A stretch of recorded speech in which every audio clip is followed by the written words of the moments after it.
पहलगाम आतंकी हमले के बाद पाकिस्तान को कड़ा संदेश देते हुए मोदी सरकार ने कई कड़े और बड़े फैसले लिए हैं। केंद्र सरकार ने भारत में रह रहे सभी पाकिस्तानियों को 48 घंटे के भीतर देश छोड़ने को कहा है। अब सवाल यह है कि क्या सीमा हैदर को भी भारत छोड़कर पाकिस्तान जाना होगा? आइए जानते हैं। हमारे साथ इस विषय पर बात करने के लिए हमारे खास मेहमान जुड़ गए हैं। वरिष्ठ वकील एपी सिंह जी हमारे साथ हैं। एपी सिंह जी, नमस्कार और बहुत स्वागत है आपका हमारे इस खास शो में। तो सभी की निगाहें सर अब इसी बात पर टिकी हुई हैं कि अब यहां से क्या होगा सीमा हैदर का भविष्य। क्या सीमा हैदर को भी वापस पाकिस्तान जाना होगा?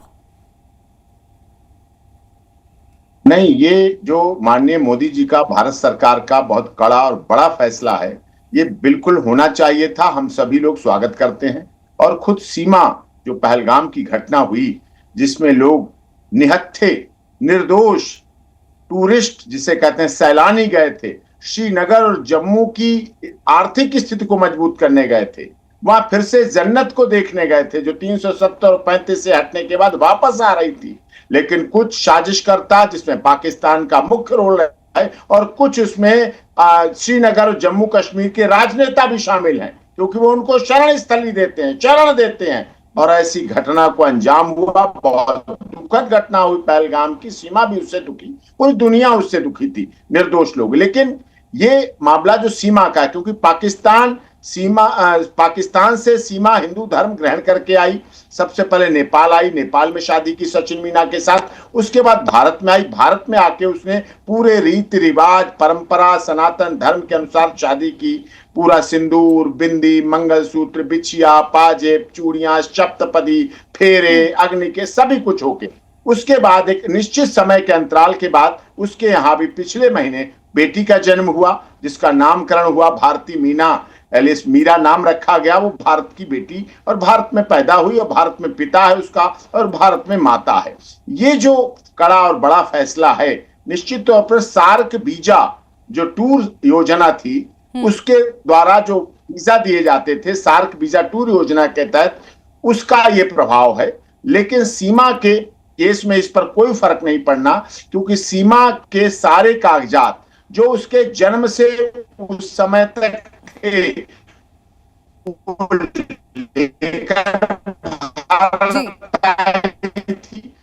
एपी सिंह जी, भारत सरकार और एटीएस को जी देखिए, भारत में रह रहे सभी पाकिस्तानियों का वीजा रद्द कर दिया गया है और उन्हें 48 घंटे के भीतर देश छोड़ने को कहा है। ऐसे में आप जिस वीजा का जिक्र कर रहे हैं, सीमा के वीजा का भी स्टेटस क्या है? क्योंकि उनको देश में नागरिकता अभी तक नहीं मिली है। ये मामला कोर्ट में विचाराधीन है।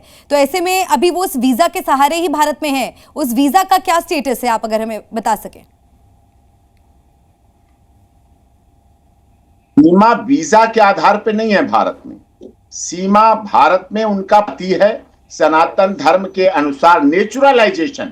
इसमें एक नागरिकता का एक पॉइंट होता है, मैं लीगल उसमें समझा रहा हूं। नेचुरलाइजेशन प्राकृतिक रूप से, मतलब पत्नी जहां है, जहां पति है उसका, वही उसका धर्म है, वही उसका क्षेत्र है, वही उसकी भाषा है, वही उसकी संप्रदाय। और यहाँ पत्नी के पति और संबंध के साथ साथ एक बच्चा भी शामिल, इसे नेचुरलाइजेशन कहते हैं। जो बच्चे का बर्थ सर्टिफिकेट मिला वो भारती मीना एलियस मीरा, पिता का नाम सचिन मीना, मां का नाम सीमा मीना, जिसे उत्तर प्रदेश सरकार ने जारी किया है। उसमें पता है मोहल्ला ठाकुरान, रघुपुरा, जेवर, गौतम बुद्ध नगर, वो मिला है। और इसके क्योंकि ये वीजा से नहीं आई, वीजा से यहाँ रुकी हुई नहीं है, ये एटीएस के द्वारा इसमें जांच हो रही है। और इसके माननीय जिन हालातों में, जिन परिस्थितियों में सीमा हैदर ने भारत में प्रवेश किया, उसे लेकर लगातार देश में बहस भी छिड़ी है और उसे किसी तरह से जस्टिफाई नहीं किया जा सकता है।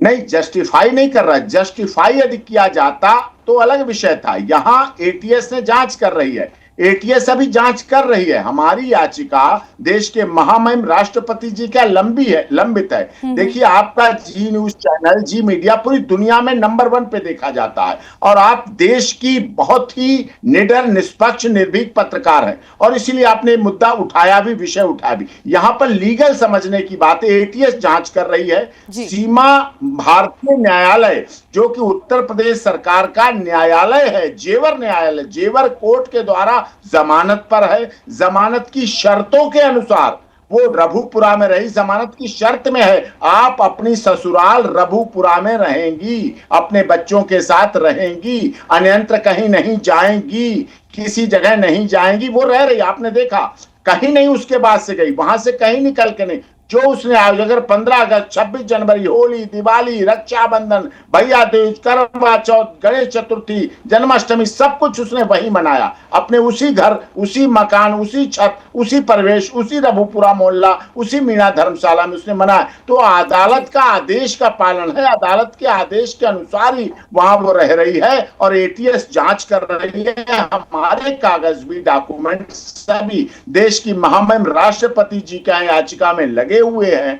पाकिस्तान कभी कोऑपरेट नहीं करता है भारत को, चाहे डॉक्यूमेंट के मामले में हो, चाहे आर्थिक मामले में। और आपने यहां तक देखा है सीमा भारत में है, पाकिस्तान को बहुत खल रही है। सीमा को रोज मारने की धमकी, काटने की धमकी, सचिन मर गया, सचिन मार डाला गया, उसका बाप मार डाला। देखिए, सभी की भावनाओं का सम्मान करना हमारे देश की संस्कृति है, हमारे संस्कार हैं, लेकिन इस बात को नकारा नहीं जा सकता है कि पाकिस्तानी नागरिक सीमा थी और उनका परिवार आज भी वहां पर मौजूद है, उनके पहले पति भी वहां पर मौजूद हैं, जो बार बार ये कह रहे हैं कि वो चाहते हैं कि सीमा वापस वहां पर लौटे।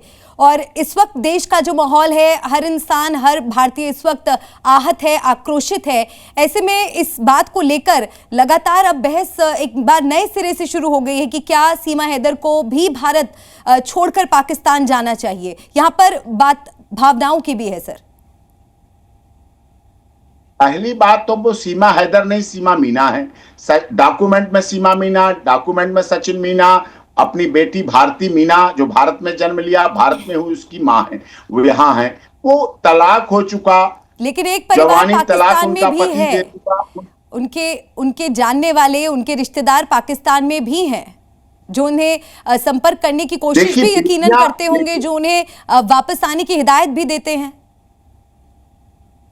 नहीं, ऐसा कुछ नहीं। संपर्क की तो बात छोड़ दिए, वहां से गालियां मिलती हैं, अपमानजनक भाषा, असंसदीय भाषा, जान से मार देने की, खत्म करने की, छोटे छोटे टुकड़े में काट देने की, ये धमकियां मिलती हैं, क्योंकि सनातन धर्म में है और उन्हें इस बात का बहुत बुरा लगता है कि उसके बच्चे हनुमान चालीसा क्यों पढ़ते हैं, गायत्री मंत्र क्यों पढ़ते हैं, गीता क्यों पढ़ते हैं, रामायण क्यों पढ़े। उन्हें इस बात से परेशानी है, सीमा आरती क्यों करती है, सीमा 15 अगस्त पे भारत माता की जय क्यों करती है, हिंदुस्तान जिंदाबाद क्यों करती है, सीमा धार्मिक त्योहार क्यों मनाती, सीमा ने गौमूत्र क्यों पिया, सीमा ने गंगा जल क्यों पिया, सीमा ने दिव्य कुंभ महाकुंभ के, देखिए वो सीमा का एक निजी उनका विषय है कि वो किस तरह से सनातन संस्कृति को अपनाने का यहाँ पर प्रयास कर रही हैं। उनका जो हृदय परिवर्तन हुआ है वो हम समझते हैं, लेकिन एक बात यहाँ पर आपने क्योंकि बच्चों का जिक्र किया, देखिए कहा जाता है कि बच्चे की परवरिश में माता पिता दोनों का योगदान होता है। अब इस बात को भी हम झुटला नहीं सकते कि जो 4 बच्चे सीमा के साथ यहाँ भारत आए, उनके पिता अभी पाकिस्तान में ही हैं और वो कई बार ये गुहार लगा चुके हैं कि वो अपने बच्चों से मिलना चाहते हैं, या वो ये चाहते हैं कि सीमा नहीं आना चाहती तो कम से कम बच्चों को वहाँ पर भेज दिया जाए, क्योंकि पिता का भी बच्चों पर पूरा अधिकार है। तो कहीं ना कहीं उनके अधिकारों का भी हनन हो रहा है कि नहीं? नहीं, mother is a best custodian of a child. ये केवल भारत का गार्जियनशिप एक्ट नहीं कहता। देखिए, आप बहुत वरिष्ठ पत्रकार हैं देश की, केवल भारत के गार्जियनशिप एक्ट, पाकिस्तान का गार्जियनशिप एक्ट भी मैंने पढ़ा, इंटरनेशनल कोर्ट ऑफ जस्टिस के मामले भी देखे। Mother is a best custodian of a child, मां ही बच्चे की। और यहां तो 3 बेटियां उसकी पहले से हैं, चौथी बेटी ये है, आप भी जानते बायोलॉजिकल रूप से क्यों पूर्ण होती है। मां ही उसकी, पिता सब कुछ कर सकता है लेकिन मां उसकी देखभाल बेहतर कर सकती है। हमारे देश के डाइवोर्स केसेस में भी जब गार्जियनशिप डिसाइड होती है, लीगलिटी डिसाइड होती है, तो मां को दिया जाता है, पिता से खर्चा, मेंटेनेंस, लेकिन आपकी इस बात से ऐसा लग रहा है कि आप उस पिता के अधिकारों पर प्रश्न चिन्ह लगा रहे हैं। मैं उस पिता के अधिकारों पर प्रश्न लगा रहा हूं जिसने अपनी चौथी बेटी के जन्म का उसे पता भी नहीं, प्रेग्नेंट कर दिया, महिला को, उसके बाद तलाक तलाक तलाक देके बाहर निकाल दिया। और ये माँ जो 4 बच्चों को लेके 3 बच्चों को लेके चौथे बच्चे को पेट में लेके अपने पिता के पास रही। पिता की मृत्यु के बाद पबजी के माध्यम से संपर्क होने के बाद सीमा नेपाल आई और पहली बार बिना बच्चों के नेपाल आई सीमा नेपाल में। जब उसके सचिन ने कहा कि नहीं बच्चे साथ लेके आओ, बिना बच्चों के कोई जीवन नहीं होता, मां का दिल गदगद हो गया, सीमा गदगद हो गई। वो अकेले आने के लिए आई थी, लेकिन उसके बाद उसे लगा मेरे बच्चों का भी कोई परसेपार है, वो बच्चों को लेके आई। और आज यकीन मानिए, आपने देखा भी है, आपने ग्राउंड जीरो पर भी कवर किया है, जी मीडिया सदैव ग्राउंड जीरो पर कवर करता है। और बच्चों की स्थिति, बच्चों के देखभाल, रख रखाव, खेल, पढ़ाई, शिक्षा, भविष्य में कोई कोर कसर भारत नहीं छोड़ता है। बेटी बचाओ बेटी पढ़ाओ हम केवल बोलते नहीं हैं, लिखते नहीं हैं, हम करके दिखा देते हैं कि बेटी बचाओ बेटी पढ़ाओ और एक बेटी को भी आगे बढ़ाओ। एपी सिंह जी, क्योंकि आप सीमा का केस भी लड़ चुके हैं, मैं आपसे ये जानना चाहूंगी कि जो आरोप सीमा पर लगे थे जब वो यहाँ पर आई थी, उन आरोपों का क्या हुआ? अगर आप उस केस से जुड़ी जरूरी जानकारी हमारे दर्शकों को बता सके।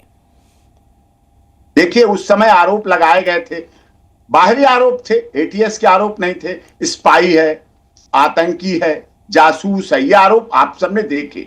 जब मैं इसमें शुरू की, जब लोग आए, किसान संगठन, भारतीय किसान, लोक स्वराज, लोक शक्ति, मास्टर स्वराज सिंह वगैरह सब लोग हमारे पास आए, किसान संगठनों, क्योंकि मैंने किसान आंदोलन वाले केस लड़े थे, किसान बिल वाले, तो ये सब लोग लेके आए मेरे पास। और इन्होंने कहा नहीं हमने देख लिया, आप पूछिए, बात करिए। मैंने भी सीमा से बात की, बताओ, लेकिन वो प्यार में आई थी, 7 समंदर पार मैं तेरे पीछे पीछे आ गई, ये गीत के आधार पर वो आई थी। और लगातार उसने इस बात का खंडन किया है जब जब बॉर्डर पर कोई बात हुई, और जब भारत और पाकिस्तान का क्रिकेट भी हुआ तब भी आपने देखा उसने सदैव भारत को सपोर्ट किया। यह ऐसी महिला थी जिसने भारत में आके सनातन धर्म ग्रहण करके भारत, हिंदुस्तान जिंदाबाद और भारत माता की जय की। लेकिन मैं दुख के साथ कह रहा हूं, इस देश की संसद में बैठे हुए लोग जो हमारे देश के पैसे से, टैक्स से, खून पसीने से अपनी तनख्वाह, कोठी, बंगला, एयर सर्विसेज, खाना खाते हैं, वो भारत माता की जय नहीं बोलते, फिलिस्तीन की जय बोलते हैं। हमारी सीमा भारत माता की जय बोलती है और हिंदुस्तान जिंदाबाद बोलती है, और उसके बच्चे भी बोलते हैं। और इसीलिए पाकिस्तान बराबर हमें भी, मुझे जान से मारने की धमकी देता। मत देखिए, आप 27 वर्षों से वकालत कर रहा हूं, एपी सिंह जी, मैं आपकी बात से सहमत हूं। जिस तरह से आप बता रहे हैं कि सीमा ने भारत को अपनाया, या यूं कहे कि भारत ने सीमा को भी अपनाया, वो यहाँ पर रह रही हैं, लेकिन आपको नहीं लगता कि कहीं ना कहीं भारत की, अगर हम सिक्योरिटी की बात करें, तो कहीं ना कहीं एक चुनौती भी है जिस तरीके से सीमा आई? वो तो चलिए सीमा, जो आरोप उन पर लगे वो अब तक साबित नहीं हो पाए हैं, लेकिन क्या वाकई कोई ऐसा भी व्यक्ति हो सकता था जो देश के लिए कोई खतरा होता या देश का दुश्मन होता? इस पॉसिबिलिटी को तो खारिज नहीं किया जा सकता।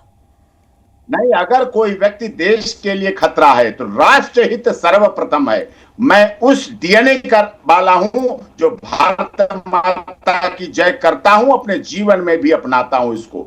मैं उस डीएनए का हूं, उस राजपूती परिवार, राजवंशी से हूं जो भारत माता के लिए, राष्ट्र के लिए, हिंदुस्तान के लिए अपने सर्वोच्च बलिदान को भी कर सकता है और अपना सर्वोच्च निछावर भी कर सकता है। उसमें सीमा या कोई भी आ जाए, अगर सीमा आतंकी है उसे डबल सजा दीजिए, डबल सजा दीजिए, बिल्कुल उसकी फांसी पेंडिंग मत रखिए, डबल फांसी दीजिए, मुझसे रस्सी का उसका रस्सा खिंचवाइए, मैं दूंगा उसे। अगर वो गलत है, प्यार में आई है, एटीएस ने जांच कर ली, सबने जांच कर ली, अब प्यार में आई है तो लैला मजनू, हीर रांझा, शीरी फरियाद, लेकिन प्यार में भी कुछ तो सीमा होनी चाहिए। जो दोनों देशों के बीच में जो सीमा है उसका भी मुझे लगता है कि सीमा ने ख्याल नहीं रखा, या उसको भी तोड़कर वो यहाँ पर पहुँच गई।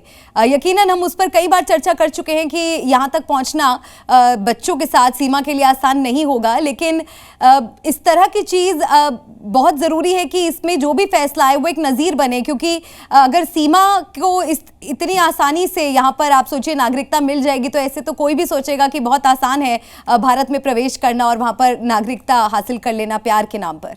सभी पाकिस्तानियों का वीजा रद्द कर दिया गया है और 48 घंटे के भीतर उन्हें देश छोड़ने को कहा गया है। ऐसे में ये बहस शुरू हो गई है कि क्या सीमा हैदर को भी भारत छोड़कर पाकिस्तान जाना होगा। उस पर वरिष्ठ वकील एपी सिंह जी ने रोशनी डाली है। अब देखते हैं आगे आने वाले वक्त में सीमा का भविष्य क्या होगा।